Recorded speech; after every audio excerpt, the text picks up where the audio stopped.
I think they should be banned from public places, yes, and places where there are children. They shouldn't be alive today.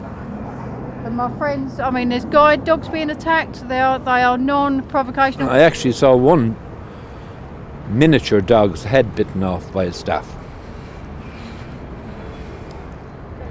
in this park. It just happens all the time in here. I mean, there are dog fighting in that ring over there the other week. Those sort of dogs. Up and down my road where I live is dogs off the lead all the time.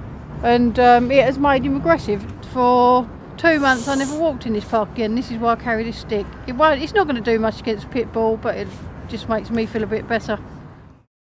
I'll say they're wrong, mainly because I feel like dogs are really dangerous.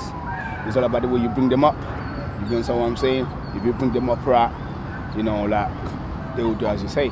Yeah, it annoys me because, you know, my girlfriend's pregnant, and when she takes him out to the park, she often has people coming up to her and having a go at her because he's off the lead.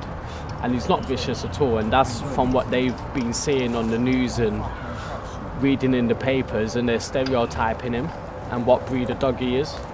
I think it's the way the owners bring him up, basically. It's all to do with him, because she's soft. He's such a loving dog. He loves children, he loves people. All he wants to do is lick people to death every time he's near someone.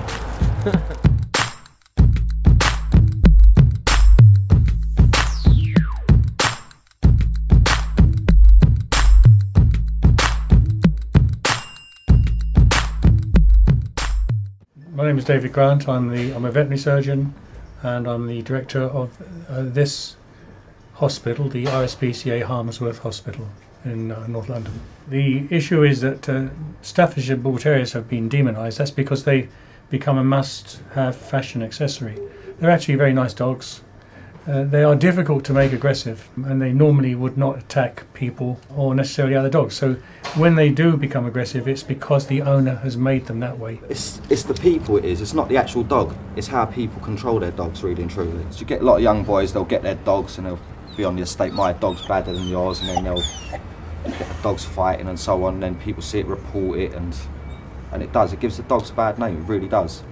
People make their dogs vicious. Like, this dog, it's as soft as anything, really and truly. And these owners are inadequate people who shouldn't have dogs in the first place. And they are responsible for a lot of problems in the society around here and in this hospital. On a day-to-day basis, we see a fair amount of cruelty, and the cruelty comes into two areas. First of all, there's the cruelty, which is caused by people getting a dog on a whim and not knowing how to look after it properly. So then we see the animal gets diseases, it gets run over because it's allowed off the lead in traffic, it comes in with broken bones. That's almost a daily occurrence now. And we see owners pretty much incapable of giving the dog a proper loving home, and these dogs quite often get dumped, kicked out on the street, or dumped here, or dumped down at the dog's home Battersea. And then there's the other group of people who willfully encourage these dogs to be vicious, encourage them to fight with other dogs, encourage them to attack people, encourage them to assist them in crime, and that results in a different type of cruelty. It results in the dog suffering physical harm, and that's something we see quite a lot of here too. These are the result of organised, nasty, prolonged fighting between dogs until one of them is too weak and gives up or even dies. It's nothing to do with the breed, it's all to do with how people treat them and how they train them. And if people are treating them bad and making them fight, well, they should be banned from having dogs, not the dogs being banned. You can't just keep banning breeds. What you've got to do somehow or other is to prevent people who shouldn't have dogs having them in the first place, and educating people that training them to be vicious is utter cruelty.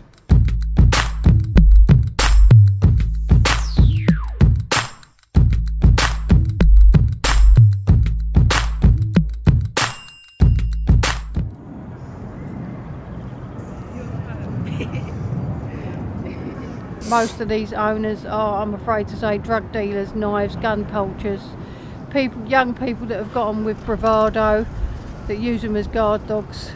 I'm wearing a hoodie. I got my dog. Is it attacking? Am I stealing? Am I taking drugs? The majority of people claim that it's young people or youths that tend to use or treat or mistreat their dogs or use their dogs badly. But as far as I'm concerned, I don't think that's right. In my point of view, anybody, and like older people, younger people, anyone who has a dog can train their dog to be a vicious dog or a dangerous dog. They instantly look at your dog like and think that you're going to be doing dog fighting or the dog's going to be vicious, that, but just don't pay no mind to them, because we know obviously it ain't that we're doing, innit? We're just walking the dog or whatever. I haven't had anyone coming up saying anything, but you get looks, and it's usually from the older generation. Not true, innit? You don't get young people rolling around with dogs that are bad. There could be an old man with his hood up and his dog still could be bad, you don't know. A little while ago, when I had my brother's dog, like, one old woman that started saying like, move, put your dog on the leash sort of thing, or she'll call the police. I said, why? Like, we're in the park, the dog's come here to run about. Like, she said, nah, that dog's vicious sort of thing. I just left my dog and said, call the police then, obviously. My dog ain't banned or nothing, like, and my dog didn't do her nothing, didn't bite her or start barking or nothing, so shouldn't have had no problem with it. Like. Being biased, innit? It's like, it's your opinion. Obviously, to see someone in a hoodie or to see someone with a balaclava on or with a scarf or with something covering their mouth, you would automatically think as yours. That's the stereotype, the stereotypical image you get of that person to be a criminal, because that's what you see in newspapers or hear on radio or see on the TV. The problems and the hysteria and the media stuff comes from a minority of people. The actual numbers of bad dog owners who come here, you can probably say is 20 or 30. Many hundreds of people come here. It's annoying, isn't it? Like, because it's like they can't see their faults, but they can see ours. Obviously, it'll make you feel like sad, upset, angry, because you're doing something that you're getting blamed for when it's not you. Then we're not going to end up caring, and we will turn out to be useless.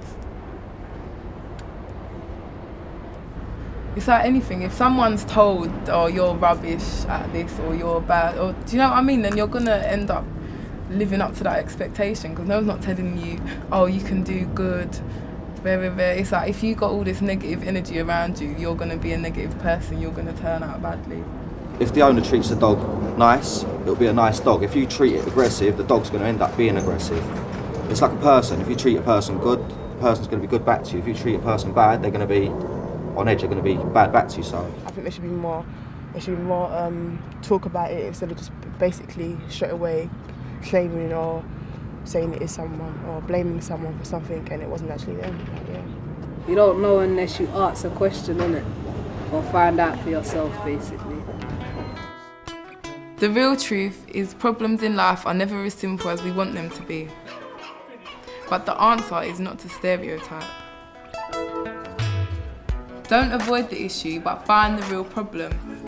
Long term as well, we try to educate people that getting a dog as a fashion accessory or as an extension of one's inadequate personality, or for purposes of intimidating people or for purposes of defence, these are all very bad reasons for getting an animal. It doesn't benefit the animal in the long term, it certainly doesn't benefit the owner. And speak to people before believing what you read.